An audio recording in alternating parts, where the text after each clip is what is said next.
And now, First Warn 5 weather with meteorologist Samara Kokinos.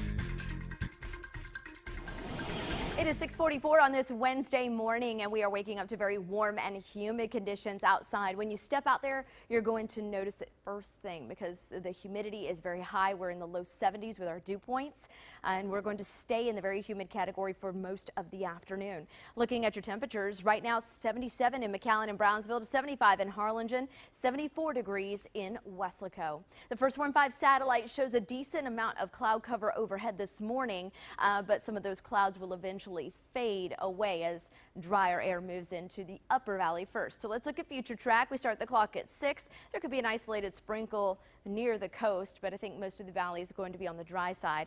Around mid-morning, this is 10, we start to see some breaks in the clouds over Starr County, and then that will progress east. So from west to east, we'll see that clearing this afternoon, allowing for a decent amount of sunshine to heat things up.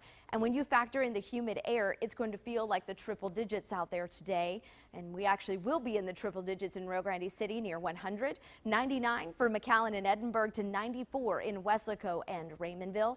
You can expect 93 in Harlingen to 91 in Brownsville. There's going to be a little bit more cloud cover in the lower valley today. And then the island, 84 degrees. So very hot afternoon, and it will be very humid and breezy as that southerly wind picks up and pumps in all of that lower level moisture between about 12 and 20 miles per hour, gusting closer to 30 miles per hour at times.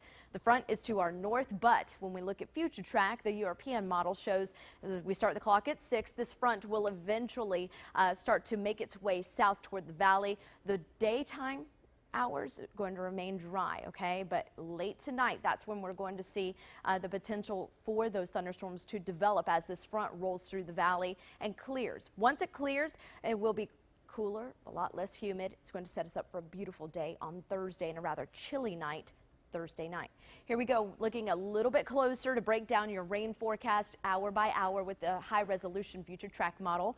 We start the clock at midnight, so anytime between about 10 and going into midnight, that's where the upper valley will start to see, or actually the northern ranchlands and over northern Hidalgo and Starr County will start to see the rain enter. That cold front will move through early, I'm talking pre-dawn hours, and with any shower or thunderstorm that gets going, if it's strong enough, it could get to that severe level. So we could see damaging winds and heavy rain as well as the potential for some hail. We can't rule that out, but the event in itself will be very isolated. The front will clear the valley pretty quickly and we'll have a leftover shower early tomorrow morning, but then it'll fade away as high pressure settles in, bringing in a lot of dry and stable air. 94 today, a drop to 85 tomorrow. Very nice setup. And as we head into Cinco de Mayo Friday, it looks like we'll be at 88 degrees. Now, keep in mind, today it will be rather breezy, especially at the coast with south winds at 20 to 25 miles per hour. Very choppy out there on the bay. Seas will average 3 to 5 feet. Then we have a small craft advisory for the bay and the Gulf tonight at 10 because of that cold front rolling in, and it's going to build the bay to rough conditions. Seas will average 6 to 9 feet. Very hazardous conditions out there. Overnight lows will bottom out near 67. We'll see gradual clearing tomorrow. 85 will be your daytime high, followed by 57. That's the coldest night this week. And then we're back to warm and humid air over the weekend. We'll be in the upper 80s and low 90s. The next chance for rain will be Tuesday next week. Your overnight lows will gradually get a bit warmer. 60 Friday night, going up to about the lower 70s Monday night. That's your updated First Warn 5 forecast.